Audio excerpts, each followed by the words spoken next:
आप index ETF लेते हो, उसमें बंच ऑफ 100 स्टॉक्स है मान लीजिए, तो वो आपको सेम रिटर्न ही देगा।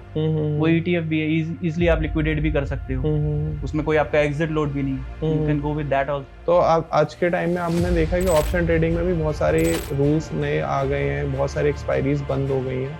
तो आप राइट टाइम है क्या ऑप्शन ट्रेडिंग स्टार्ट करने का लोगों के लिए? देखिए, राइट टाइम तभी है जब आप मार्केट को समझ लो अच्छे, और नहीं तो एक्सपायरी आएगी जाएगी। आप पहले मार्केट को समझो, मार्केट के नेचर को समझो कि ये चल कैसे रहा है, थोड़ा थोड़ा हाथ जलाओ, थोड़ा थोड़ा पैसा डालो, समझो कि ये मैंने क्या गलती करी। Ultimately it's a mind game. तो ईटीएफ क्या होता है? ईटीएफ एक्सट्रा ट्रेडेड फंड्स होते हैं, जिसमें कि उसमें भी बंच ऑफ स्टॉक्स होते हैं। आपका निफ्टी मान लीजिए आज 3% बढ़ता है, तो वो भी उसी रेशियो में बढ़ता है। अच्छा, या और उसमें आपका बंच ऑफ स्टॉक्स होते हैं, उसमें जो बड़ी बड़ी कंपनीज होती है उसमें पैसा लगाया जाता है, तो उसमें रिस्क बहुत कम होता है। आप आज एक स्टॉक लेने जाओगे, वो कल 20% लोअर सर्किट मार देगा, बट ऐसा ईटीएफ्स में नहीं होता है, उसमें रिस्क बहुत कम होता है। नमस्कार दोस्तों, तो स्वागत है आपका एक और पॉडकास्ट में। तो आज के टाइम में हर इंसान चाहता है कि वो अपनी सैलरी के साथ एक कोई साइड इनकम या कोई साइड सोर्स ऑफ इनकम भी बना ले।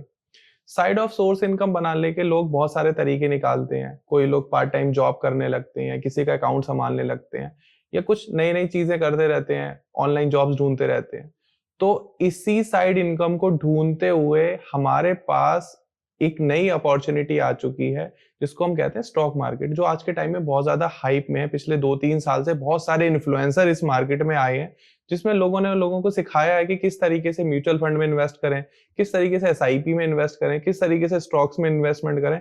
लेकिन सिखाते सिखाते लोगों ने बहुत बड़े बड़े स्कैम भी कर दिए, फ्रॉड भी कर दिए। क्योंकि आपके फायदे की बात तो लोग करते नहीं, लोग करते हैं अपने फायदे की बात, कि उनका फायदा कैसा हो थ्रू द वीडियो।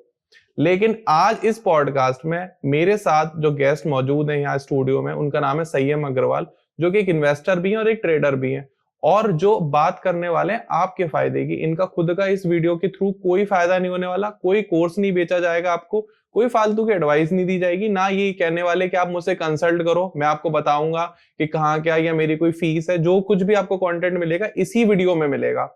तो ये पॉडकास्ट बहुत ज्यादा इंपॉर्टेंट होने वाला है आपके लिए, आप बिल्कुल लास्ट मिनट तक वॉच करिएगा। अगर आप चाहते हैं कि आप अपनी कुछ छोटी इनकम से साइड में कहीं इन्वेस्ट करके, क्योंकि आज के टाइम में अगर आप गोल्ड में इन्वेस्ट करोगे या प्रॉपर्टी इन्वेस्टमेंट करोगे तो उसमें एक बहुत बड़ा अमाउंट लगता है।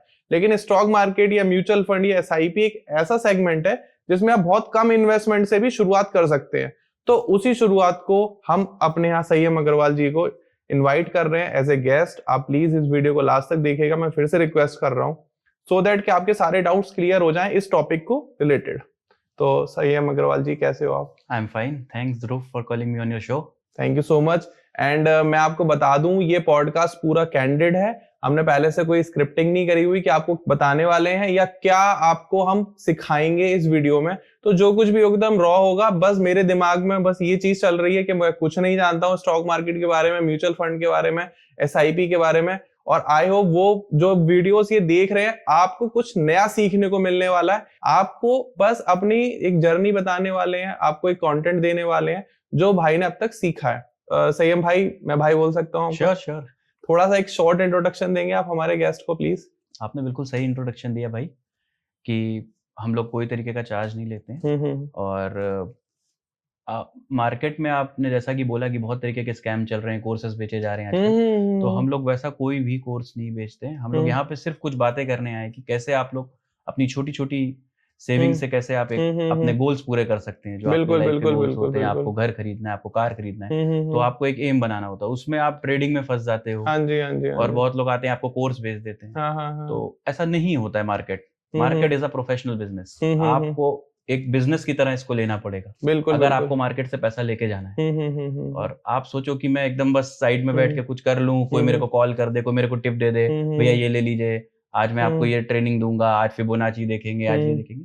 होता है, वो भी होता है, बट आपको अभी बहुत इनिशियल स्टेज में वो चीजें नहीं करनी चाहिए। मैं अपने व्यूअर्स को भी बता दूं, हम ऑफ कैमरा भी बात कर रहे थे संयम भाई के साथ, तो भाई ने मुझे ये समझाया कि एज ए बिगनर आपको पहले एसआईपी म्यूचुअल फंड्स में जाना चाहिए। जब आपका थोड़ा कॉर्पस इकट्ठा हो जाए, कॉर्पस मतलब आप एक कुछ अर्निंग करने लगे इनके थ्रू, फिर आप स्टॉक्स में जाइए। जब स्टॉक्स में आपको थोड़ा सेटल डाउन हो जाए कुछ एक महीने साल में, फिर आप धीरे धीरे जो है इक्विटी में इन्वेस्टमेंट करिए, इंट्राडे ट्रेडिंग शुरू करिए। एट लास्ट जो होता है वो आपको ऑप्शन ट्रेडिंग करनी चाहिए, जो आज के टाइम में बहुत ज्यादा वायरल टॉपिक है। लेकिन जो हमारे फेक इन्फ्लुएंसर हैं, जो वीडियोस बनाते हैं, डालते रहते हैं हर समय कि यहाँ से कॉल ले लो, वहां से पुट ले लो अपने फायदे के लिए सो कॉल्ड, तो लोग क्या कर रहे हैं, अपने जो उनकी हार्ड अर्न मनी है, कहीं से कर्जा ले रहे हैं, कुछ कर रहे हैं, शुरुआती आप ऑप्शन ट्रेडिंग से कर रहे हो। मतलब आप A to Z तो सीख ही नहीं रहे हो, आप सीधे क्या कहते हैं सेंटेंस बनाना सीख रहे हो। तो इतना आसान नहीं है। उसी सारे नेगेटिव पॉइंट्स को भी मैंने भाई को डिस्कस करने के लिए बुलाया है। तो संयम भाई, क्या मैं सही कह रहा हूँ? या श्योर, आप ये समझो कि आज की तारीख में हम लोग ऐसा देखते हैं कि लोगों ने यूट्यूब खोला और कुछ देख लिया कि ये चार्ट पैटर्न बन रहा है, ऐसा बन रहा है, वैसा बन रहा है। बट जब हम लोग ने अपना करियर शुरू करा, जब मैंने जॉब करता था, डीलिंग रूम होता है, हाँ जी, जहाँ पे आप लोग अपने ब्रोकर को कॉल करते हैं, तो उसमें हम लोग के ये जॉब का पार्ट होता था कि आपको पेपर पढ़ना है सुबह, आपको पेपर पढ़ना है। हम लोग का बॉस आता था, आज तुमने न्यूज पढ़ी? आज लोग न्यूज ही नहीं पढ़ रहे, आपको पता ही नहीं है क्या मार्केट में चल रहा है, आज कौन सा शेयर कहाँ जाना है, आप उसमें क्या रिजल्ट्स आ रहे हैं, क्या नहीं आ रहा है, बस आपके पास आप सोच रहे हो कॉल आ जाए कहीं से और मैं उसको कर लूं। ऐसे नहीं होता है। It's a professional business. आपको उसमें डेप्थ में उतरना पड़ेगा। आप डेप्थ में ना भी उतरो तो आपको बेसिक्स पता होने चाहिए चीजों, तभी आप इसमें आगे अगर आपको जाना है। बाकी 2000-5000 कमाने से आप बहुत आगे नहीं जा पाओगे। बिल्कुल बिल्कुल। अगर आपको वेल्थ क्रिएट करनी है तो आपको न्यूज पे आपकी पकड़ होनी चाहिए। हाँ जी, हाँ जी, हाँ जी। तो हम सबसे पहले शुरुआत करेंगे हमारे बिल्कुल बेसिक से ही। मुझे थोड़ा सा, लोग म्यूचुअल फंड सुनते रहते हैं हर समय, म्यूचुअल फंड में इन्वेस्टमेंट करना चाहिए, म्यूचुअल फंड में इन्वेस्टमेंट करना चाहिए। तो ये म्यूचुअल फंड होता क्या है? Mutual funds it's like a basket of stocks. आप जब को लगता है कि मैं कहाँ पे इन्वेस्ट करूँ, आपके पास वो प्रोफेशनल स्किल्स नहीं है, तो आप कुछ पे करते हो एक प्रोफेशनल बंदे को, उसको हायर करते हो, वो आपके लिए कुछ बंच ऑफ स्टॉक्स देता है, जिसको आप लोग म्यूचुअल फंड्स की तरह हम लोग जानते हैं। तो उसमें इंडेक्स फंड्स भी होते हैं। अब आपको 3 तरीके के फंड्स होते हैं, large cap, mid cap, small cap. आपने लार्ज कैप में लगाना है, मिड कैप में, स्मॉल कैप में, इट्स योर डिसीजन। आप स्मॉल कैप और मिड कैप तो आप चूज कर सकते हो, बट व्हाट आई से कि अगर आप लार्ज कैप में जा रहे हो तो आप इंडेक्स ETF भी ले सकते हो उसकी जगह। तो आप इंडेक्स ETF लेते हो, उसमें बंच ऑफ 100 स्टॉक्स है मान लीजिए, तो वो आपको सेम रिटर्न ही देगा। वो ETF भी है, इजीली आप लिक्विडेट भी कर सकते हो, उसमें कोई आपका एग्जिट लोड भी नहीं है। You can go with that also. तो ETF क्या होता है? ETF एक्सट्रा ट्रेडेड फंड्स होते हैं, जिसमें कि उसमें भी बंच ऑफ स्टॉक्स होते हैं। आपका निफ्टी मान लीजिए आज 3% बढ़ता है, तो वो भी उसी रेशियो में बढ़ता है। अच्छा। या और उसमें आपका बंच ऑफ स्टॉक्स होते हैं, उसमें जो बड़ी बड़ी कंपनीज होती है उसमें पैसा लगाया जाता है, तो उसमें रिस्क बहुत कम होता है। आप आज एक स्टॉक लेने जाओगे, वो कल 20% लोअर सर्किट मार देगा, बट ऐसा ETFs में नहीं होता है। उसमें रिस्क बहुत कम होता है। ये एज पर दी मार्केट होता है, मार्केट ग्रो करेगा, वो भी ग्रो करता जाएगा। It's like that. तो म्यूचुअल फंड में अगर किसी को इन्वेस्टमेंट स्टार्ट करनी है तो कितने अमाउंट से इन्वेस्टमेंट स्टार्ट हो सकती है? आप 500 की भी SIP लगा सकते हो। अच्छा। सिस्टमैटिक इन्वेस्टमेंट प्लान से आप 1000 का भी म्यूचुअल फंड्स में इन्वेस्ट कर सकते हो लमसम में। आप 2000 भी लमसम में कर सकते हो, एज पर दी फंड्स, जितना as per the fund policy. Okay okay. और ETF में क्या प्रावधान है इन्वेस्टमेंट में? ETF लेट सपोज निफ्टी का ETF है, कोई कंपनी का ETF है, वो 200 रुपए पे ट्रेड कर रहा है, तो आप 1 क्वांटिटी भी ले सकते हो। तो आप 200 रुपए में भी आप एक ETF बाय करके रख सकते हो। अच्छा। आप 3 ले सकते हो, 4 ले सकते हो। It's like a share. मतलब जैसे लोग हाईली लिक्विड काउंटर, आप कभी भी उसको ले सकते हो, कभी भी बेच सकते हो। मतलब अगर कोई इंसान है 1000 रुपए डेली कमा रहा है, 200 रुपए इन्वेस्ट करता जाए, श्योर, व्हाई नॉट। और आप कर सकते हो, आप कर सकते हो। आप उसमें ऐसे भी कर सकते हो, आपने एक दिन फिक्स कर लिया कि मेरे को आज ट्यूसडे के दिन लगाना है, आपने कंसोलिडेट कर लिया 1000 की, आपने किटी बना ली। अब उसको आप ट्यूसडे को भी आप इन्वेस्ट कर सकते हो, आप हर ट्यूसडे कर सकते हो। आप अपने ब्रोकर को बोल सकते हो कि आप मैंडेट सेट करा लो, आप ट्यूसडे कटेगा, मंथली भी कट सकता है। तो ये जो म्यूचुअल फंड है या ये जो ETF है, इनको बाय करने के लिए कोई अलग टाइप का अकाउंट होता है? नहीं, it's a simple demat account. आपके पास एक डीमैट अकाउंट होना चाहिए। तो और किस ब्रोकर के साथ होना चाहिए? You can go with any brokers. आजकल तो सभी के पास रहता है mutual funds and ETF। Yes, कहीं पे भी जाके आप खरीद सकते हैं, किसी भी ब्रोकर में, कोई भी ब्रोकर होना चाहिए। तो आप कुछ सजेस्ट करेंगे कि ज्यादा आप किस में करें, ETF में करें या म्यूचुअल फंड में करें? See it depends. आप अगर लार्ज कैप में लगा रहे हो तो आई वुड से आप you can go with ETFs। Okay. But अगर आप स्मॉल कैप और मिड कैप में लगा रहे हो या you want a flexi cap fund, तो आप फिर म्यूचुअल फंड्स में जाइए या लमसम ले सकते हैं। Lump sum is new term. Lump sum क्या होता है कि जब आपके पास बहुत सारा पैसा है, आपके पास 50,000 है, आपके पास इस महीने 50,000 है, अब अगले महीने आपको लगता है बिजनेस में हो, मैं 1 लाख कमाऊंगा, तो आप SIP में नहीं जाओगे, आप म्यूचुअल फंड्स में जाओ। सॉरी लमसम में जाओ आप लमसम इस महीने आपने 50,000 डाला, अगले महीने आप 75,000 डाल दो, 1 लाख डाल दो, फिर कुछ कम होता है आपको 40,000 डालना है, आपने फिर लमसम डाल दिया 40,000। ओके, तो लमसम इज लाइक दैट। और लमसम मैं जो पर्सनल इन्वेस्टमेंट करता हूँ म्यूचुअल फंड्स में, वो लमसम ही करता हूँ, because I am into the market. मैं उसमें 24/7 मार्केट में ही हूँ। जब मार्केट गिरती है डाल देने का, मेरे पास लमसम के लिए अलग से रहता है फंड, मेरे पास म्यूचुअल फंड्स के लिए हमेशा मेरे पास एक फंड रहता है, वो जब भी मार्केट गिरती है मैं तब डालता हूँ। अच्छा, तो जब मार्केट गिरती है उसका फायदा आपको मिलता है, और जो आप SIP करते हो उसमें आपको मार्केट गिरने का फायदा मिलने के चांसेस बहुत कम रहते हैं, क्योंकि आप 1 तारीख को दे रहे हो या 10 तारीख को दे रहे हो। अब 1 तारीख को जरूरी तो नहीं है मार्केट गिरे, या 10 तारीख को जरूरी तो नहीं है मार्केट गिरे, बट अगर आपके पास फंड्स हैं और आप 15 तारीख को मार्केट गिर रही हो, आप उसी दिन ले लीजिए। ओके, लमसम में ये बहुत फायदा होता है। तो SIP पर्सनली मैं लमसम करता हूँ। अच्छा, आप लमसम करते हो पर्सनली। तो बेसिकली अगर किसी की सैलरी 1 लाख रुपए है पर मंथ, जो ये वीडियो देख रहे हैं, 50,000 रुपए कंसीडर कर लेते हैं जो आज के टाइम में चल रहा है ठीक ठाक, तो कितनी, पहले तो आप मुझे ये आंसर करो कि कितनी आपकी सैलरी हो जो आप म्यूचुअल फंड या SIP में इन्वेस्टमेंट करना स्टार्ट करो, कि भाई अगर आपकी इतनी सैलरी तो आप करो, अगर इससे नीचे है तो आप मत करो, पहले अपनी सैलरी बढ़ा लो। देखिए, सैलरी तो सभी को बढ़ानी चाहिए। हाँ जी। अगर आप स्टॉक मार्केट में आ रहे हो तो बाय हुक और बाय क्रूक आपके पास पैसा होना चाहिए। अगर आपके पास पैसा नहीं है तो वो पैसा आप खींच नहीं पाओगे। आज मैं आपको कोई स्टॉक दे देता हूँ और मैं कह देता हूँ 10x होगा, आप 100 रुपए का शेयर लेके बैठ जाओ और 1000 रुपए हो जाए तो क्या फायदा होगा? और वही आप 1 लाख का लोगे तो 10 लाख होगा। तो it will change your life. तो पैसा तो आपको कमाना ही है। अगर मार्केट में आना है तो पैसा लेके ही आना है। हाँ, आप ये बोलो कि मैं शुरुआत में सीखने के लिए आ रहा हूँ तो मैं थोड़ा इनिशियल कैपिटल से, थोड़ा कम कैपिटल से करता हूँ, तो ठीक है। आपका 20,000 सैलरी है, आप उसमें से 2,000 रुपए कुछ ना कुछ करके 1,000 रुपए 2,000 रुपए आप निकाल सकते हो। तो अब वो आप म्यूचुअल फंड्स में डालिए, आप शेयर्स में मत डालिए उसको, आप म्यूचुअल फंड्स में डालिए। It will be secure. आपको कभी जरूरत है, क्योंकि आप इतना छोटा अमाउंट डाल रहे हो तो लाजमी है कि कभी ना कभी जरूरत भी पड़ सकती है उस अमाउंट की, तो इट विल बी सिक्योर्ड। मतलब किसी भी सैलरी वाला बंदा एंटर कर सकता है, आप सजेस्ट करते हो? या एनीवन। ओके। और अगर किसी की सैलरी फॉर एग्जांपल 1 लाख रुपए है, तो उसे कितने % ऑफ अमाउंट हर महीने म्यूचुअल फंड, SIP या ETF में इन्वेस्टमेंट करना चाहिए? मेरे समझ से 20,000 डालना चाहिए। 20%, मिनिमम 20% अमाउंट सेव करना चाहिए। डालना ही चाहिए म्यूचुअल फंड्स में। और इसका फ्यूचर क्या है? कभी ऐसा हो सकता है कि कोलैप्स हो जाए और पता ही नहीं चला कि आपका सारा पैसा जो है वो गायब? देखिए, ऐसा तो नहीं है कि कोलैप्स हो जाएगा, बट अगर मार्केट गिरती है, जैसे आजकल मार्केट गिर रही है, तो it's subject to market risk. Mutual funds are subject to market risk. अगर मार्केट गिरेगी तो म्यूचुअल फंड्स भी गिरेगा, मार्केट बढ़ेगी तो म्यूचुअल फंड भी बढ़ेगा। तो इट्स लाइक दैट। कोलैप्स होना इज कि मार्केट ही अगर कोलैप्स हो जाती है कल, तो म्यूचुअल फंड्स भी कोलैप्स होगा। तो इट्स लाइक दैट। तो आप अभी तक शायद समझ गए होंगे कि मार्केट गिरती है तो आपका नुकसान भी होता है, लेकिन बहुत ज्यादा नहीं होता। बहुत ज्यादा, क्योंकि these funds are managed by professionals। तो वो प्रोफेशनल्स आपके फंड को मैनेज कर रहे हैं, तो इसलिए बहुत ज्यादा नहीं होता। अच्छा, आजकल लोग क्या करते हैं कि आज पैसा लगाया और हफ्ते 10 दिन में 15 दिन में निकाल लिया, और फिर इंतजार करते हैं कोई और टिप मिल जाए, कॉल मिल जाए। और कुछ लोग ऐसे होते हैं कि आज पैसा लगाया और 20 साल के लिए भूल गए।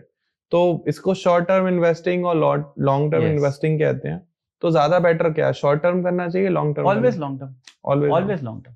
अच्छा, long term investment is like कि आपने आज खरीद लिया, कभी ना कभी ऊपर जाना है। अगर कंपनी में फंडामेंटल्स अच्छे हैं, ग्रोथ है कंपनी की, तो वो ऊपर जाना है। अब 15 दिन के लिए जो आप ट्रेड ले रहे हो, it's not investing, it's a trade, it's a swing trade. आपने ट्रेड लिया है, अब वो 15 दिन के अंदर आपको काटना है। हो सकता है आपने लिवरेज पे भी लिया, क्योंकि आप 15 दिन के लिए ले रहे हो, तो ज्यादातर लोग लिवरेज ट्रेड लेते हैं 15 दिन पे। आपने लिवरेज लिया, वो आपको नहीं काटना है। आइदर आपके फेवर में रहे सौदा या ना रहे, आपको काटनी है।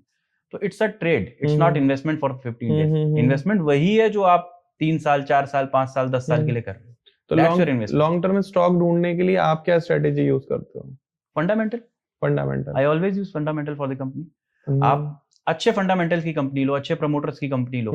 सी, promoters are the drivers of the company. Okay. तो अगर आपके पास मर्सिडीज आपने ले ली और ड्राइवर ही नहीं अच्छा है, हाँ जी, तो कैसे चलेगी वो कंपनी? सही बात है। तो आपका ड्राइवर भी अच्छा होना चाहिए, आपकी कार भी अच्छी होनी चाहिए। Okay, it's like that. तो आपको वो फाइंड करना पड़ेगा। तो ये कैसे ढूंढते हो आप?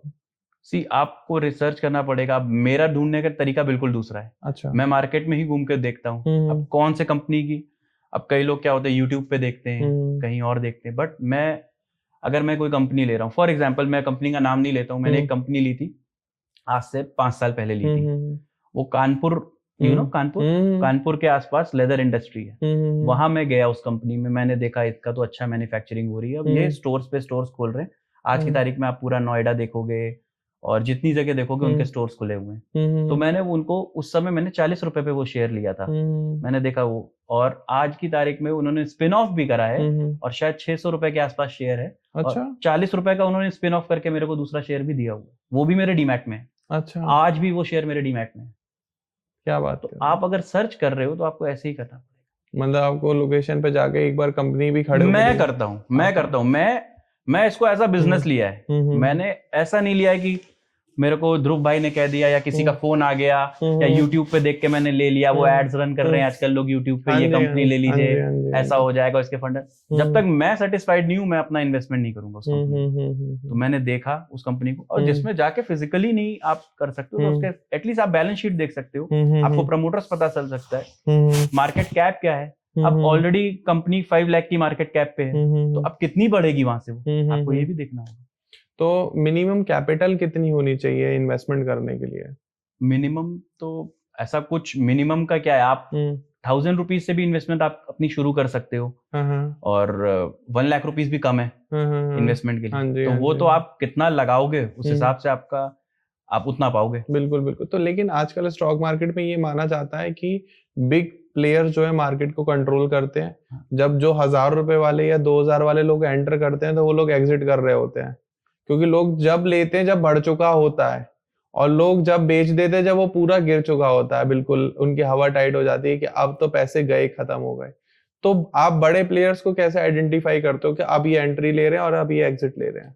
देखिए, आपने कहा कि आजकल ऐसा हो रहा है, आजकल नहीं हो रहा है, हमेशा से ऐसा हो रहा है। अच्छा। वानखेड़े स्टेडियम वही है, पहले सचिन छक्के मारते थे, आज कोहली मार रहे हैं, कल कोई और मारेगा, उसके पहले गावस्कर जी ने भी मारे होंगे छक्के। तो मैदान वही रहता है, केवल प्लेयर्स बदल जाते हैं। तो आज भी वही हो रहा है मार्केट में जो पहले हो रहा था। आपको क्लेवरली डिसाइड करना है, आपको बैलेंस शीट पढ़नी आनी चाहिए, आपको प्रमोटर स्टेक पढ़ना आना चाहिए, आपको पता होना चाहिए कि इसका हाई लो क्या बना है पिछले 5 साल में, तब आप उसमें इन्वेस्ट करो, आप नहीं फंसोगे। आपको पता ही नहीं है, कहीं से कॉल आ गई ये ले लीजिए, तो it's a simple pump and dump, आप फंसोगे, क्योंकि आप अपने पैसे के पीछे आप क्लेवर नहीं थे, आपने कहीं पे भी लगा दिया, आप कहीं पे भी लगा दिया तो फिर वो हो नहीं है। बिल्कुल बिल्कुल। वो आज भी हो रहा है, आगे भी होगा। हाँ जी। But you have to be clever enough.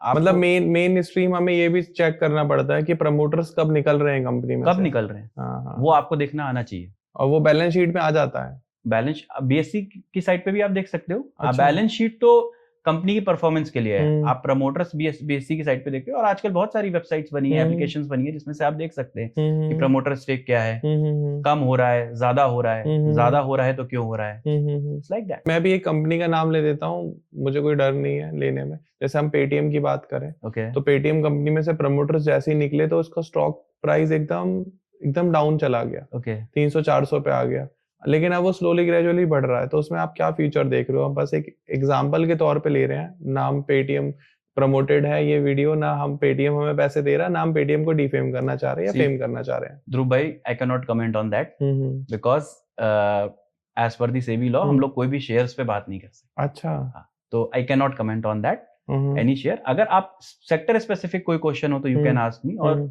Market specific question है तो यू कैन आस्क। अच्छा, मतलब आपको ये है कि हाँ, अगर हमने इस पे डिस्कस किया और किसी ने पेटीएम खरीद लिया, ये वीडियो पेटीएम खरीद लिया, अब आज मैं आपसे ध्रुव भाई बोल दूं कि आप पेटीएम ले लो, अब मैं आपसे बोलने तो नहीं आऊंगा कि आप बेच दो उसको, तब फिर आप तो फंस जाओगे। हाँ जी, हाँ जी, हाँ जी। आज उसके फंडामेंटल्स मेरे को ठीक लग रहा है, आज जोमेटो के फंडामेंटल्स मान लो मेरे को ठीक लग रहा है, I am not suggesting it, मेरे को ठीक लग रहा है, बट कल नहीं ठीक है, मैं बेच के निकल गया, ध्रुव भाई तो फंस गए। अब you will not going to call me कि भाई क्या करना है, क्या करना है, इट्स लाइक दैट। तो देख रहे हो आप लोग, मतलब कितना स्ट्रिक्ट रहते हैं ऑन दी स्टॉक्स कि हम, मतलब संयम भाई नाम भी नहीं लेना चाह रहे हो, ना आपको बताना चाह रहे हो। लोग आजकल यूं ही आ रहे हैं कि भाई ये खरीद लो, वो खरीद लो, अभी नहीं खरीदोगे तो कब खरीदोगे। हजारों लाखों वीडियो बन चुकी होंगी भाई। आपको मैं बताऊं, मैं इंस्टा पे कई बार स्क्रॉल करता हूँ, लोग रोज एक मल्टीबैगर दे रहे हैं, daily 1 multibagger, daily this, daily videos. मैं कहता हूँ पॉसिबल ही नहीं है भाई, पॉसिबल ही नहीं है मार्केट में। आपको मैं बताऊं, मैं ऑलमोस्ट 12 साल से आज मार्केट में हूँ, मेरे को हार्डली 3 या 4 मल्टीबैगर मिले होंगे, जिसमें 5x2 10x मेरा पैसा हुआ। वो पॉसिबल ही नहीं है, आप रोज दे ही नहीं सकते हो multi bagger, they are just fooling you. वो पंप एंड डंप स्कीम होती है, आपको वो पहले से ही पोजीशन बना के बैठ जाएंगे, वो 2 दिन आपको स्टॉक चलता हुआ दिखेगा क्योंकि उन्होंने रील डाल दी है, तीसरे दिन आके वो सब डंप कर देंगे अपना, लोअर सर्किट फंस जाओगे।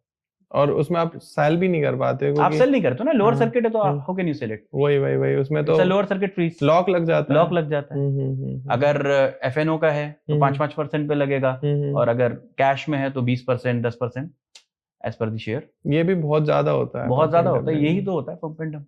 लेकिन लोग खरीद लेते हैं, बेचारे फंस जाते हैं। और जस्ट रील देख कर या कोई वीडियो देख ली, किसी ने बोल दिया कि अरे ये तो 5 रुपए का और बहुत जल्दी 50 रुपए का होने वाला है, उन्होंने डाल दिया अपने हार्ड। अगर मेरे पास मान लो ध्रुव भाई 5 रुपए का कोई शेयर है, मैं आपको क्यों बताऊंगा? सही बात है, मैं क्यों बताऊंगा? आप मेरे फ्रेंड हो, मैं आपको बता सकता हूँ ऑफ कैमरा, बट ऐसे तो मैं आके कैमरे पे नहीं बताऊंगा ना सबको कि ये 5 रुपए का है। हो सकता है कि वो वीडियोस प्रमोटेड हो, पैसे उसी बात के लेते हो, होती है। आज आप अभी ये वीडियो डालोगे तो शायद इस पे भी वो प्रमोटेड वीडियोस आ जाएं। हाँ जी, कि ये शेयर ले लीजिए, इसका फंडामेंटल ये लग रहा है, वो लग रहा है, ऐसा करके आएगा। लोग पैसे खाते हैं प्रमोटर से इस चीज को प्रमोट करने के लिए। I can comment on this, but videos तो प्रमोटेड रहती होगी। लेकिन अब मुझे तो पर्सनली ऐसा लगता है कि स्टॉक मार्केट धीरे धीरे, हम जैसे हम कहते हैं ना कि इन्फ्लुएंसर्स कंट्रोल करने लगे हैं, इन्फ्लुएंसर लोगों को इन्फ्लुएंस करते हैं। और भारत में क्या अभी थोड़ा उतना ज्यादा अवेयरनेस नहीं है, एजुकेशन का थोड़ा लैग है, क्योंकि स्टॉक मार्केट किसी स्कूल में या कॉलेज में तो सिखाया नहीं जाता। लोग जो कुछ भी सीख रहे हैं वो फेसबुक, यूट्यूब और इंस्टाग्राम के थ्रू ही सीख रहे हैं, और नॉलेज अच्छी की जगह गलत ज्यादा स्प्रेड करी जा रही है। देखिए, मैं ये नहीं कहूंगा कि इन्फ्लुएंसर मार्केट को कंट्रोल कर रहे हैं, मार्केट को कोई नहीं कंट्रोल कर सकता है। इन्फ्लुएंसर हमारे माइंड्स को जरूर कंट्रोल कर रहे हैं। हाँ, ये बात आपने बोली। हमारे माइंड को ऐसे कंट्रोल कर रहे हैं, वो आपको रील दिखा रहे हैं, अपने प्रॉफिट्स दिखा रहे हैं, आपको नहीं पता कि उन्होंने एक जगह प्रॉफिट बुक करते हुए आपको दिखा दिया स्क्रीनशॉट, बस दूसरे में उन्होंने उतना ही लॉस बुक करा है दूसरे मोबाइल में, तो वो आपको नहीं पता, उन्होंने केवल प्रॉफिट शो करा। आपको 10 दिन तक आप देखोगे, 11वें दिन आप बोलोगे यार नहीं, प्रॉफिट तो आ रहा है यार, देखा कुछ तो बात है। 11 दिन तक मेरा प्रॉफिट नहीं आता है लगातार। I am into market since last 12 years. 11 दिन तक मैंने कभी लगातार प्रॉफिट नहीं कमाया है। अच्छा। मैं भी ट्रेडर हूँ, मैंने नहीं कमाया, मैं कैमरे पे बोल रहा हूँ। 11 दिन तक प्रॉफिट कमाना बड़ी बात होती है मार्केट से। तो शेर के मुंह से आपको निवाला लाना है मार्केट में, तो ये बहुत टफ है। आपके दिमाग से खेला जा रहा है, सिर्फ आपको बताया जा रहा है आप ये शेयर ले लो, वो शेयर ले लो, simply a pump and dump. कोई क्यों बताएगा? सही बात है, वो भी फ्री में क्यों बताएगा? तो हम अब वापस अपने टॉपिक पर आते हैं, जो हम लोगों को एजुकेटेड करने के लिए हम ये वीडियो बना रहे हैं। जैसे अब लोग SIP करने जाते हैं, तो SIP की प्लानिंग किस तरीके से करें, उसके बारे में थोड़ा सा बताइए। सिंपली तो आजकल क्या प्लानिंग होती है, आप मार्केट को भी पीछे आप 6 महीने से देखोगे कि वो 1 तारीख, 2 तारीख, 3 तारीख जब लोगों की सैलरी आती है तो थोड़ा सा मार्केट में एक पुश आता है, क्योंकि वो सैलरी आती है, मार्केट में फ्लो आता है पैसा, और फिर वो धीरे धीरे गल जाता है। आपने सितंबर से आप ऑब्जर्व करना, ये चीजें हो रही है मार्केट में। तो what I recommend to my friends and family कि आप 2-3 डेट्स को आप मार्केट में अगर आपको इन्वेस्ट करना है SIP में, तो आप 2-3 डेट्स को उसको लेके करो। जैसे आपने 1 तारीख को एक करा, आप 15 तारीख को एक करो, या आप 10 तारीख को एक करो, 20 तारीख को एक करो, 25 तारीख को एक करो। अच्छा, एक दिन मार्केट गिरेगी, 2 दिन गिरेगी, कोई ना कोई दिन तो आपका सही जाएगा ना, आपको एवरेज अच्छा गिरेगा आपका। मतलब मल्टीपल डेट्स पर, मल्टीपल डेट्स एग्जैक्टली। तो और अमाउंट को भी उसी हिसाब से बाइफरगेट कर दो। आपको 10,000 लगाना है तो आप 3,000 लगा लो, 4,000, 3,000 लगा लो, अकॉर्डिंगली लगा लो। अच्छा, लेकिन आप 1 तारीख को ही जब सारा पैसा लगा देते हो, तो उस दिन ऐसा देखा जाता है कि मार्केट थोड़ी सी ऊपर रहती है, आपके SIPs या NAVs जो आई वो बड़े रेट पे ही आएगी ऑफ कोर्स। लेकिन आप 10 तारीख को लोगे तो प्रोबेबिलिटी है कि शायद थोड़े कम रेट पे मिल जाए, शायद। बिल्कुल। Again it's a subject to market, अगर मार्केट बढ़ गई तो नहीं मिलेगा। सही बात है, बट हम लोग थोड़ा सा उसमें अपना क्लेवरनेस, दिमाग लगा सकते हैं कि कैसे करें, ऐसा होता है। अच्छा, तो अगर हम बात करें स्टॉक्स की, तो आपके हिसाब से किस सेक्टर में अभी लोग इन्वेस्ट करें सो दैट इनको आने वाले 4-5 साल में बहुत अच्छे रिजल्ट मिल पाए? सेक्टर स्पेसिफिक के लिए मैं आपको एक हिंट देना चाहूंगा। अभी मैं 2 दिन पहले पढ़ रहा था पेपर में कि अगेन मैंने कहा ना, आप पढ़ नहीं रहे लोग, पेपर नहीं पढ़ रहे। मैंने पढ़ा कि मोदी जी शायद फ्रांस जाएंगे, फ्रांस से हम लोग ने राफेल की डील करी थी। अगेन अगर वो जा रहे हैं तो कुछ ना कुछ उस सेक्टर में होना चाहिए फिर से कुछ नया, तो आप उस सेक्टर की तरफ देख सकते हैं। डिफेंस सेक्टर में ठीक है, कुछ ना कुछ हो सकता है, हो वहां से कुछ डील आए, लेकिन होता है आप कितना पहले उस चीज को क्रैक कर ले रहे हो। आप जब मोदी जी चले जाएंगे, जब अनाउंस हो जाएगा, तब आप लोग घुसोगे, रिटेलर घुसता है उस समय, तो वो ऑलरेडी 20%, 25%, 50% स्टॉक चल चुका है। आपको पहले से ये चीजें होनी चाहिए ओके, कि ये हो रहा है। तो इस तरीके से आप क्रैक करते हो कि मोदी जी फ्रांस जाने वाले हैं, तो आपने पहले, अब जैसे आपने सोचा कि बारिश आने वाली है और बहुत तेज यहाँ बारिश आएगी, इसका मतलब फ्लड हो सकता है, तो इसका मतलब इंफ्रास्ट्रक्चर जो है स्लो डाउन हो जाएगा, तो इसका मतलब डीएलएफ के स्टॉक प्राइस नीचे जा सकते हैं, है ना? इस तरीके से जज करते हैं, है ना? तो जा सकते हैं, जा सकते हैं, ना जाए इसकी कोई गारंटी नहीं है ना? क्या पता, अगर ये भी चेक करना पड़ता है कि प्रमोटर पैसा निकालने मतलब कंपनी थोड़ा सा नीचे कहीं डाउन जा रही है। ऐसा भी होता है कई बार, प्रमोटर को कहीं और अपना इन्वेस्टमेंट करना है, ये भी हो सकता है। तो आपको भी कंपनी की भी परफॉर्मेंस उसमें चेक करनी होगी कि क्या कंपनी ग्रो कर रही है। कई बार प्रमोटर को खुद नहीं मालूम होता है ध्रुव भाई कि उसकी क्या वैल्यू है, उसके बिजनेस की क्या वैल्यू है। उसको खुद नहीं मालूम है कि वो कितना आगे वो बिजनेस को ले जा सकता है। क्या पेज इंडस्ट्री को मालूम था उसके प्रमोटर्स को कि वो आज इतना ऊपर चला जाएगा? सही बात है। क्या एमआरएफ को पता था कि वो 1 लाख से ऊपर का शेयर बिक जाएगा? उसके प्रमोटर्स को भी नहीं पता था। कई बार ऐसा होता है, प्रमोटर्स को खुद नहीं मालूम था कि वो कहाँ पहुंच जाएंगे। जैसे हम बात करें, आपने भी कभी नहीं सोचा होगा कि पॉडकास्ट करते हैं, लोगों को अवेयर करते हैं। You just call me and नहीं, मैं तो चाहता हूँ कि ऐसे टॉपिक्स पे वीडियोस बने, सो दैट लोगों के सामने एकदम सच्चाई आए, एकदम रियल एंड रॉ चीजें आए, कि जैसा आप सोच रहे हो या जैसा आपको बताया जा रहा है वो एग्जैक्ट वैसा नहीं है, चीजें थोड़ी सी अलग है उन चीजों से। तो हम अगले क्वेश्चन की तरफ जाते हैं, और मैं आपसे पूछना चाहूंगा कि जब मार्केट गिर रही है, स्टॉक्स लगातार गिर रहे हैं, सब कुछ एकदम रेड हो रहा है, तो उस टाइप पे बंदा कैसे इन्वेस्ट करे? उस टाइम पे आपको वो स्टॉक्स फाइंड करने हैं मार्केट में जो कम गिरे हैं। आंधी आई है, जिसने उसको झेल लिया, दैट मींस कि वो थोड़ा मजबूत है। वही स्टॉक्स में करे जो कम गिरे हैं। वो जब चलने की बारी आएगी तो तेज चलेंगे। मैं ये कह सकता हूँ। अगर जो थोड़ी सी आंधी से ही आगे गिर गए, मतलब कोई छोटी न्यूज भी आ गई और उसपे वो 40-50% गिर गया, मतलब वो ट्रस्ट वाला स्टॉक, मतलब वो ट्रस्टवर्दी नहीं है, आप कह सकते हैं। लोग रिलेट कर पा रहे होंगे हम किस स्टॉक के बारे में बात कर रहे हैं। दे कैन बहुत कमेंट में लिख सकते हैं लोग, आप कमेंट सेक्शन करिए। ये एक और ऐसे इन्फ्लुएंसर कह सकते हैं, वो भी इस तरीके से कॉन्स्पिरेसी क्रिएट करते हैं। तो आज हमने भी ये शुरुआत करी है। हम किसके बारे में बात कर रहे हैं, प्लीज कमेंट सेक्शन में फटाफट नाम डालिए। कौन सा स्टॉक है जो छोटी सी न्यूज आती है और 50% गिर जाता है आपके हिसाब से? एक स्टॉक आपको मैं बताता हूँ, इतना मार्केट गिर गई है इस समय, वो 1200 का लेवल नहीं तोड़ रहा है। सबसे बड़ा स्टॉक है इंडिया का। अच्छा, अभी आपके कमेंट आ जाएंगे। हाँ, आप फिर से वही है ना, लोग आप कमेंट सेक्शन में बताइए कौन सा भाई 1200 रुपए का स्टॉक, और सर्च करिए, आप जाइए, क्योंकि बहुत अच्छी बात है। अगर आप इन्वेस्टमेंट नहीं भी करते हैं, अगर आप रिसर्च भी करते हैं, तो वो भी शायद कहीं ना कहीं कभी ना कभी आपके काम आएगी। तो सर मुझे थोड़ा सा बताइए, आज के टाइम में ना एक बहुत बड़ा कॉन्फ्लिक्ट आ गया है कि लोग बात कहते हैं कि स्टॉक्स में इन्वेस्टमेंट करो अपार्ट ऑफ घर खरीदने से। लोग घर खरीद लेते हैं 1-2 करोड़ का, अगर 1 करोड़ का घर खरीद रहे हो, उससे तो अच्छा रेंटल प्रॉपर्टी में रहो, स्टॉक्स में इन्वेस्ट कर दो, एप्रिसिएशन लो और रेंट भरते रहो, क्यों लेना रहना अपने घर में? तो उसके बारे में आप क्या कमेंट करना चाहेंगे? ध्रुव भाई, इसमें मेरा सीधा सा है कि फर्स्ट सिक्योर योरसेल्फ। ओके, आप स्टॉक मार्केट में हो, इट्स अ बैटलफील्ड। आप पहले अपने आप को सिक्योर करो, एक घर अपना खुद का बनाओ। ओके, उसके बाद आई विल नॉट रिकमेंड कि आप 2 घर लो, 3 घर लो। एक घर आपका खुद का होना चाहिए जिसमें आपकी फैमिली रह सके, क्योंकि ये स्टॉक मार्केट है। आज आप देख रहे हो क्या हो रहा है।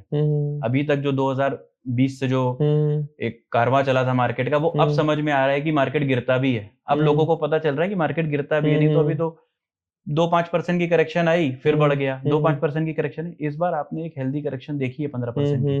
तो अब आपको समझ में आ रहा है कि एक घर जरूरी है मेरा। आप तो बैटल फील्ड में हो, आपकी फैमिली क्या करेगी? तो आपको एक घर, फर्स्ट घर एक जरूरी है। बेसिक घर बनाओ आप 3 BHK ले सकते हो तो आप 2 BHK ले लो, बाकी पैसा आप स्टॉक में डालो, बट एक घर जरूरी है। What I would advice to your viewers.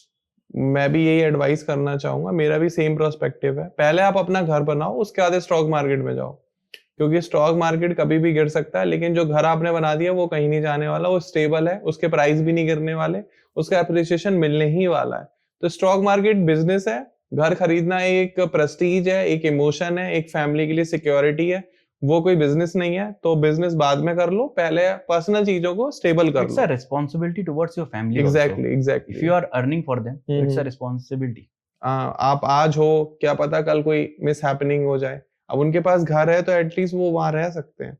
तो प्लीज इसको पर्सनली मत लीजिए, कोई भी कहीं कोई कमेंट करने लगे कि अच्छा तो हमारे मरने की प्रार्थना कर रहा है, ऐसा कुछ भी नहीं है। ये सब भगवान के हाथ में, हमारे हाथ में कुछ भी नहीं है।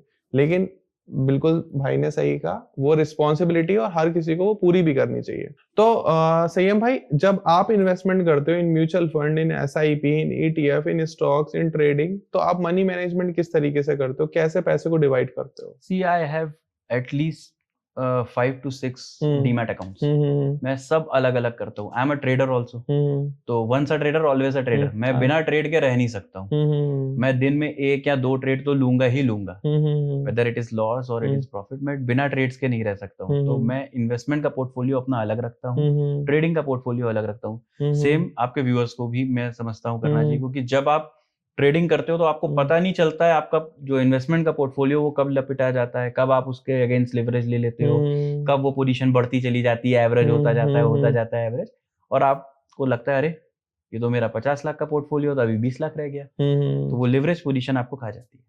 तो आपको हमेशा एक ट्रेडिंग का पोर्टफोलियो अलग रखना चाहिए, म्यूचुअल फंड्स का पोर्टफोलियो अलग रखना चाहिए, और इन्वेस्टमेंट का जो शेयर्स है वो आपको लॉन्ग टर्म के लिए अलग रखना चाहिए। What I would advice to your viewers. तो आप इस तरीके से मतलब आप मल्टीपल अकाउंट ही खोलो, सो दैट कि आप अपने इमोशन पे कंट्रोल कर पाओ। वो होता नहीं है ध्रुव भाई, जब आप उस पे बैठोगे टर्मिनल पे, जब आप, तो आप इमोशन पे कंट्रोल होता नहीं है, नहीं होता है। तो इट वुड बी बेटर। मैंने करके देखा ना, मैंने कहा अरे ये क्या, मैं तो 10 लाख लेके बैठा था, मैंने इन्वेस्टमेंट भी करा और वो धीरे धीरे जीरो की तरफ बढ़ रहा है। तो वहीं से मैंने अलग अलग कर दिए सारे पोर्टफोलियो। आपका इन्वेस्टमेंट का पोर्टफोलियो बिल्कुल अलग होना चाहिए, म्यूचुअल फंड्स अलग होना चाहिए, ट्रेडिंग का पोर्टफोलियो अलग होना चाहिए। तो संयम भाई, जैसे आपने मनी मैनेजमेंट के बारे में बताया कि आप अपना ट्रेडिंग का पोर्टफोलियो अलग रखते हैं, इन्वेस्टमेंट का अलग रखते हैं, तो रिस्क मैनेजमेंट आप किस तरीके से करते हैं? फॉर एग्जांपल आपने कोई 1000 रुपए का स्टॉक ले लिया, ठीक है, तो आप उसमें कितना लॉस लेने के लिए तैयार हैं? ऐसा तो हो नहीं सकता आप कहें कि भाई मैंने 1000 रुपए इन्वेस्ट कर दिया, अब तो ये तो 0 हो जाए या फिर 10,000 हो जाए, मुझे कोई फर्क नहीं पड़ता, मैंने डाल दिए और डाल दिए। तो कुछ इस तरीके से आप कॉन्सेप्ट को फॉलो करते हैं?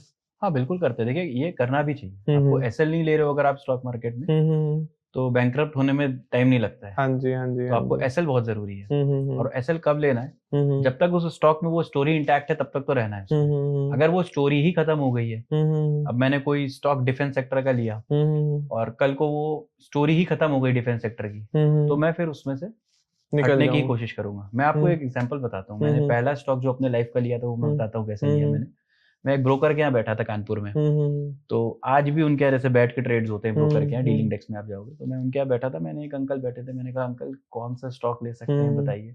तो उन्होंने कहा तुम्हें लगता है कभी कोई ड्रिंक करना बंद करेगा जिसने एक बार कर दी शुरू? मैंने कहा नहीं, मेरे को तो नहीं लगता है।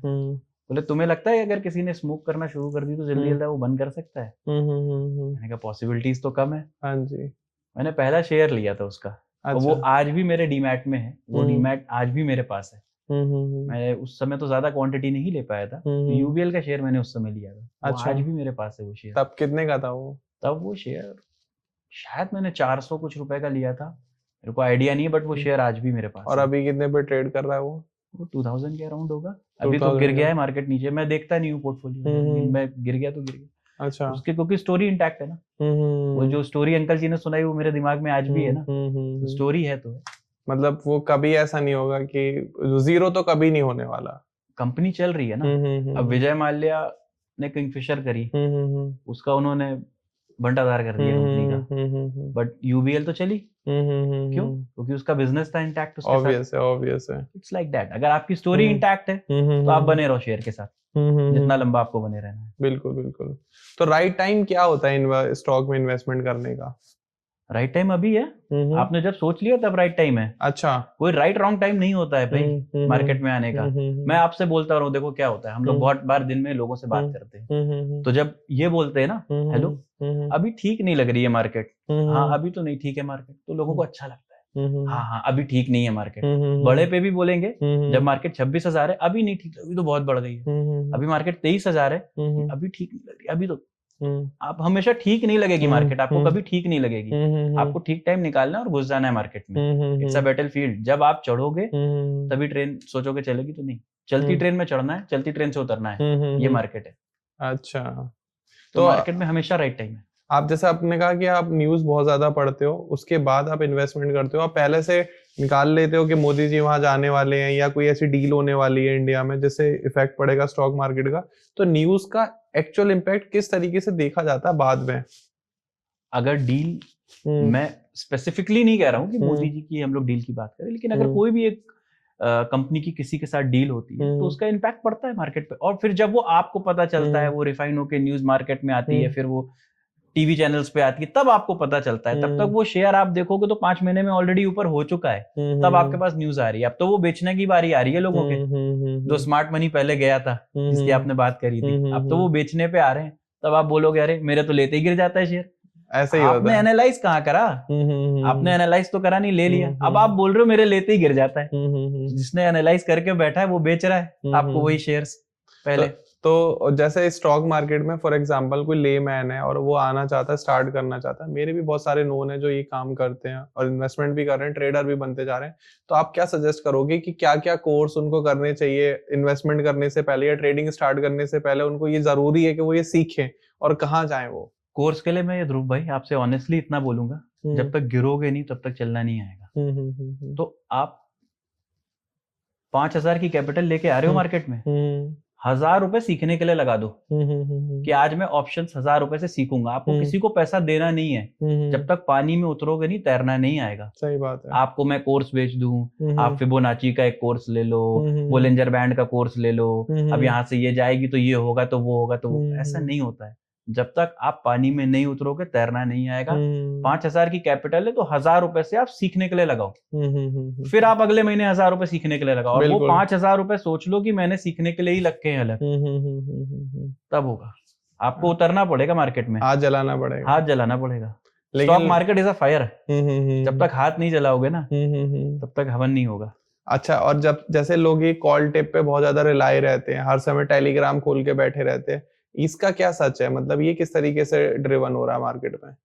मैं इस पे बहुत तो नहीं कह सकता हूँ क्योंकि मैंने देखा नहीं, लेकिन हाँ मेरे कुछ फ्रेंड्स वगैरह के पास आती है कॉल, वो बताते हैं कि ऐसा कॉल आई, मैंने ले ली, वो 1-2 बार तो चलता है। अब मैं आपको बताऊं ध्रुव भाई इसमें चलता क्या है, कई लोग कितने शाणे लोग होते हैं, आपको वो कॉल देंगे और सेम मेरे को पुट देंगे। अच्छा, हाँ, आपको कॉल दिया, मेरे को पुट दिया, किसी एक का तो फायदा होगा ना, जिसका फायदा हुआ उससे पैसे ले लिए, अगले दिन आपका फोन उठाना बंद। ये हो रहा है। तो संयम भाई, जैसे आपने मुझे बहुत अच्छी तरीके से समझाया कि किस तरीके से म्यूचुअल फंड या एसआईपी में इन्वेस्टमेंट करना है या सिस्टमेटिक इन्वेस्टमेंट प्लान करनी है, जैसे आपने बताया, तो आपकी जर्नी कैसे स्टार्ट हुई, थोड़ा सा उसमें मुझे गाइड करेंगे? आप कैसे कैसे इसमें आए? बहुत छोटा सा ग्लिम्स, सो दैट कि लोग कनेक्ट कर पाए। मैंने बताया ना, मेरा ये था कि मेरे को स्टॉक मार्केट में ही आना है। जब तक मैं 18 का हुआ था तो मैंने पैन कार्ड अप्लाई करा था। आपको उस समय फिजिकली जाना पड़ता था पैन कार्ड अप्लाई करने के लिए। मैं यूटीआई के ऑफिस गया था, आई नो दैट। तो उन्होंने मेरे घर पे कोरियर करके भेजा और मैं जैसे ही पैन कार्ड आया मैं अपने ब्रोकर के यहाँ गया कि भाई ले अकाउंट खोलते। तब 32 पेज का एक फॉर्म आता था, आपको साइन करना रहता था। तो वहां से शुरू कराया अपने ने, वो चीजें भी देखी कि फिजिकल हम लोग आईपीओ भरते थे। मैंने कोल इंडिया का आईपीओ अपने हाथ से भर के फिजिकल ड्राफ्ट बना के उनको दिया था। अच्छा, तो हम लोग तब से काम कर रहे हैं। शायद दिवाली के टाइम आया था कोल इंडिया का, तो मैंने वहीं से ही रियलाइज कर लिया था कि इस मार्केट में पैसा है और यहीं पे ही रहना है, इसी मार्केट में रहना है। ओके, बट देन अगेन जब फिर ये रहता है कि आप पढ़े हुए नहीं तो कैसे होगा। फिर मैंने अपनी पढ़ाई कंटिन्यू करी, तो मैं थोड़ा टाइम का स्टॉक मार्केट से अवकाश लिया जिसको कहते हैं। फिर उसके बाद फिर आ गए मार्केट में। अच्छा, तो जैसे अभी आपने आईपीओ का जिक्र किया, तो आईपीओ में इन्वेस्टमेंट करना कितना सही रहता है? अच्छा रहता है। You have to analyze the company. Okay, हाँ, कि आईपीओ है कि एफपीओ है। आजकल तो आईपीओ के रूप में एफपीओ आ रहे हैं। प्रमोटर्स अपना स्टेक बेच के चले जा रहे हैं, लोग इधर उधर के हैं वो बढ़ा दे रहे हैं, ओवर वैल्यूड कर दे रहे हैं और स्टॉक अपना स्टेक बेच के निकल जा रहे हैं। आईपीओ है कि एफपीओ है, पहले आप ये भी देख लीजिए। बिल्कुल बिल्कुल बिल्कुल। तो आप आईपीओ में वैसे रेगुलर इन्वेस्टमेंट करते हैं? रेगुलर नहीं, but I study and then I invest. बहुत सारा ऐसा होता है कि आईपीओ में लोग अप्लाई करते हैं लेकिन उनको मिलता ही नहीं है। हाँ, तो अब उस केस में क्या करें? उस केस में हरिभजन कर सकते हैं, छोड़े, प्रभु से कहिए दिलवाएंगे, ड्रॉप करें, ड्रॉप कर सकते हैं। अच्छा, आजकल देखा है आपने कि जैसे एक कंपनी है बहुत बड़ी यूएस की, हाइडेनबर्ग रिसर्च करके, जो अभी शट डाउन हो गई, तो हम उस बारे में भी बात कर सकते हैं, क्योंकि अब तो कंपनी बंद ही हो चुकी है। अब वो क्यों हुई है, किस कारणवश हुई है, आप थोड़ा सा उसमें लोगों को बताना चाहेंगे? तो हिंडनबर्ग कौन सा अच्छा काम कर रहा था, वो भी तो शॉर्ट करके बैठ जा रहा था, सबको पता है ये बात कि वो वहां पे शॉर्ट करके बैठ जा रहा था, फिर एक रिपोर्ट निकाल रहा है, फिर कह रहा है कि आपके यहाँ ऐसा हो गया, आपने ये करप्शन करा, कुछ प्रूफ हुआ? अभी तक कुछ प्रूफ तो कहीं नहीं हुआ ना, तो हमारे देश को ही तो नुकसान दे रहा था, तो अच्छा ही हुआ बंद हो गया। मुझे भी, हाँ, मतलब हमने भी सोर्सेज से यही पता करा था कि वो कंपनी क्या करती थी, पहले शॉर्ट करती थी, फिर न्यूज निकालती थी, और रियल मेन जो नुकसान करती थी वो रिटेलर्स का ही करती थी। Exactly. लाखों करोड़ों का लोगों को नुकसान हुआ इसकी वजह से। वो पहले शॉर्ट करके बैठ जाते थे और वो बेचते चले जाती थी, मार्केट क्रैश हो जाती थी अगले दिन। हमने देखा ही था अडानी के साथ कैसा हुआ था पीछे। वो जब अडानी मार्केट से फंड रेस करने चल रहे हैं तो एक हिंडनबर्ग आ जा रहा है, तो अच्छा ही हुआ ना बंद हो गए। हमारा तो इंडिया के लिए भी अच्छा हुआ, स्टॉक मार्केट्स के लिए भी अच्छा हुआ, एटलीस्ट ऐसे प्लेयर्स कुछ बाहर निकले जो रिटेलर्स को हमारे लूट रहे थे। अच्छा, आज के टाइम में क्या लोग शॉर्ट बहुत कम करते हैं? हमारे जो रिटेलर्स हैं, हर किसी का रहता है प्रोपेगेंडा कि बाइंग करना। शॉर्ट सेलिंग अभी भी इंडिया में उतना ज्यादा प्रचलन में नहीं है, इस बारे में आपकी क्या राय है? Short selling you can do in futures, जो फ्यूचर के स्टॉक्स होते हैं आप केवल उसी में स्टॉक्स, उन्हीं स्टॉक्स को आप शॉर्ट कर सकते हो। ओके। जो फ्यूचर में नहीं है आप उनको शॉर्ट नहीं कर सकते हो, आप बेच के जाओगे पेनल्टी हो जाएगी, ऑप्शन आ जाएगा। अच्छा, हाँ, ऐसा भी होता है? जी, ऐसा होता है। तो आप जो फ्यूचर के स्टॉक है वही आप केवल शॉर्ट कर सकते हो इंडिया में। ठीक है। तो आज के टाइम में आपने देखा कि ऑप्शन ट्रेडिंग में भी बहुत सारे रूल्स नए आ गए हैं, बहुत सारी एक्सपायरीज बंद हो गई हैं, तो अब ये राइट टाइम है क्या ऑप्शन ट्रेडिंग स्टार्ट करने का लोगों के लिए? देखिए, राइट टाइम तभी है जब आप मार्केट को समझ लो अच्छे से, और नहीं तो एक्सपायरी आएगी जाएगी। आप पहले मार्केट को समझो, मार्केट के नेचर को समझो कि ये चल कैसे रहा है, थोड़ा थोड़ा हाथ जलाओ, थोड़ा थोड़ा पैसा डालो, समझो कि ये मैंने क्या गलती करी। Ultimately it's a mind game. आपका माइंड जितना स्ट्रांग रहेगा आप ट्रेडिंग में उतना विन करोगे। तो आप करते हो option trading personally? Not very frequently but I do. अच्छा, आप करते हो? हाँ, मैं करता हूँ। इवेंट्स में मैं करता हूँ, जैसे बजट आएगा जैसे अभी तो उसमें करेंगे, ठीक है, और कोई इवेंट होता है, इलेक्शन होता है, तब करते हैं। इवेंट के टाइम पर इवेंट्स पे करते हैं ज्यादातर। हाँ, मतलब आप वेट करते हो अपने फंड उसमें के आपको साथ। वॉलेटिलिटी मिलती है ना भाई। हाँ, आपको वॉलेटिलिटी मिलती है, आप यू कैन सेल, आपने 20 रुपए की चीज 100 रुपए में बेच सकते हो, और यहाँ पे आप 20 की चीज 25 में बेचने जाते हो तो पता चला वो जीरो हो गई।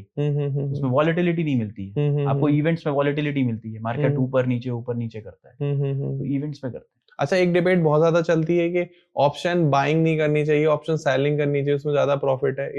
इसमें आपकी क्या राय है? ये ठीक है कि आप ऑप्शन सेल करके चल रहे हो तो वो आपका सिक्योर रहता है, बट ऑप्शन बाइंग वाले का तो जेब खाली होती है और ऑप्शन सेलिंग वाले की तिजोरी खाली होती है। ये तो हमारे लेट राकेश झुनझुनवाला जी ने भी बोला है। हाँ जी, बिल्कुल बिल्कुल, और ये सच है, और ये मैंने होते भी देखा है कि वहां तो छोटा छोटा लगता है, वहां जब लगता है तो एक बार में ही बड़ा लगता है, लंका ही लग जाती है जिसको अच्छा, आज के टाइम में लोग कहते हैं कि ऑप्शन सेलिंग करनी है तो हेज करके करो साथ में, तो आप ऐसा कुछ साथ में कोई सिक्योरिटी लेके चलते हो हेज की? हाँ, वो आप बटरफ्लाई स्ट्रेटेजी डाल सकते हो, बहुत सारी स्ट्रेटेजीज होती है जिसमें आप हेज कर सकते हो। अच्छा, हाँ, आपने लेट सपोज आपने एक कॉल बेच के रखी है, आप एक फ्यूचर उसके अगेंस्ट स्टैंड कर सकते हो, वो फ्यूचर भागता जाएगा, आपका कॉल का तो लिमिटेड ही आपको लॉस जाएगा, तो बहुत सारी स्ट्रेटेजीज होती है, आप कर सकते हो वैसे भी। बट अगेन आप थोड़ा सा इसको एनालाइज करके करो, क्योंकि फ्यूचर का और ऑप्शंस का इट्स नॉट दैट इजी, जितना हम लोग आप बात कर रहे हैं उतना इजी है नहीं। मेन शायद टेक्निकल एनालिसिस भी होता है इसमें, जो काफी आपको समझना पड़ता है। हाँ, वो भी समझना पड़ता है, वॉल्यूम कितना हो रहा है, लोग वॉल्यूम ही नहीं देख रहे हैं, कौन ले रहा है, कहाँ से वॉल्यूम हो रहा है, क्यों सर्किट लगा शेयर पे, कोई खरीद रहा है तभी तो सर्किट अप हुआ ना, ऐसा तो नहीं हुआ ना। सही बात। तो आपने वॉल्यूम ही नहीं पढ़ा शेयर का, आप चार्ट देख रहे हो लेकिन आपको पता नहीं है कि वो सर्किट अप क्यों हो गया। उसमें 1 लाख शेयर खड़े हैं लेने के लिए और वो खुलते ही फिर ऊपर मारेगा, तो आपको बहुत सारी चीजें एनालाइज करनी पड़ेगी। वैसे तो मैं अपने व्यूअर्स को ये कहूंगा कि ये कोई छोटा पानी का गिलास नहीं है, बहुत बड़ा समंदर है, और इस पे अगर हम 100 पॉडकास्ट भी करेंगे, 100 वीडियोस भी बनाएंगे तो भी कम पड़ जाएंगे एक एक टॉपिक को लेके।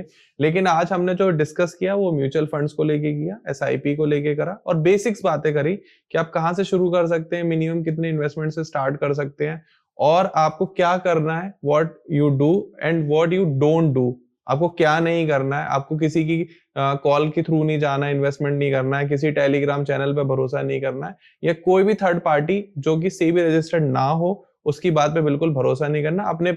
और फिर भी एंड ऑफ द डे आपको अपना रिस्क को मैनेज करके चलना है। संयम भाई, आप कोई लास्ट मैसेज देना चाहेंगे हमारे व्यूअर्स को? यही कहेंगे कि आप पहले सीखिए मार्केट में, फिर उतरिए, और सीखने के लिए थोड़ी थोड़ी कैपिटल लगाइए। बिल्कुल आप सही कह रहे हैं कि मतलब लोग आजकल के इजी मनी के पीछे भाग रहे हैं। लोगों को लगता है कि अरे 2 दिन में पैसा डबल कर लें, 20 दिन में, 21 दिन में, लेकिन मुझे नहीं लगता है कि इजी मनी है भाई। 21 दिन में भी पैसा डबल नहीं होना है, 210 दिन में भी पैसा डबल नहीं होना है। हाँ। आपका पैसा, आपको टाइम देना पड़ेगा, आपको समझना पड़ेगा, मार्केट का नेचर समझना पड़ेगा।